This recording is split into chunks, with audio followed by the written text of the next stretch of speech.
జెనెట్టి రైలు mystery 106 మందితో సొరంగంలోకి వెళ్ళి ఎప్పటికీ బయటకు రాలేదు.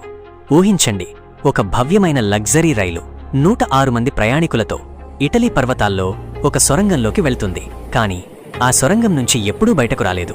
రైలు, ప్రయాణికులు, డ్రైవర్ అంతా ఒక్కసారిగా అదృశ్యం. ఇది నిజమైన ఘటనేనా, లేక ప్రపంచంలోనే అతిపెద్ద కల్పితమా? Hi friends, welcome back to my channel. ఈ రోజు మనం మాట్లాడుకోబోయేది జెనెట్టి రైలు మిస్టరీ, ప్రపంచంలో అతి భయానక టైం ట్రావెల్ స్టోరీల్లో ఒకటి. లైక్ చేయండి, సబ్స్క్రైబ్ చేసి బెల్ ఐకాన్ ప్రెస్ చేయండి.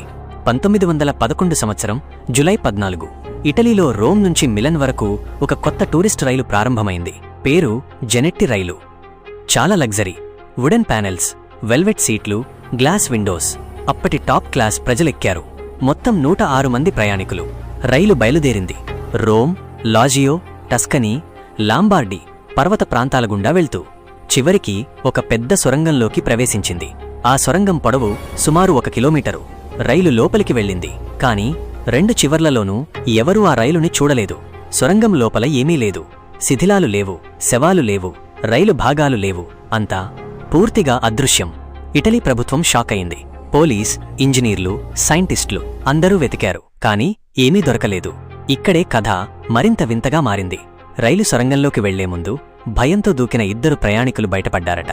వాళ్లు చెప్పినది ఏంటంటే, రైలు ఒక తెల్లటి మంచులాంటి మేఘంలోకి అదృశ్యమైందని. అంతేకాదు, చాలా ఏళ్ల తర్వాత 1990లలో ఒక ఉక్రేనియన్ సైంటిస్ట్ ఈ రైలుని టైం లూప్లో ఉందని భావించి దాన్ని బయటకు తీసే ప్రయత్నం చేశాడట. ఆయన కూడా రైలుతో పాటు మాయమైపోయాడు. ఇప్పటికీ ఆ రైలు ఎక్కడో టైం స్పేస్లో తిరుగుతుందని, ఒకరోజు మళ్లీ కనిపిస్తుందని చాలామంది నమ్ముతున్నారు.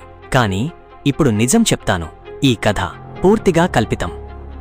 ఇది 20వ శతాబ్దంలో ఒక రష్యన్ రచయిత నికోలాయ్ చెర్కాషిన్ రాసిన ఫిక్షన్ స్టోరీ నుంచి మొదలైంది. ఇటలీ రైల్వే రికార్డ్స్లో 1911లో అలాంటి ఏ ఘటన జరగలేదు.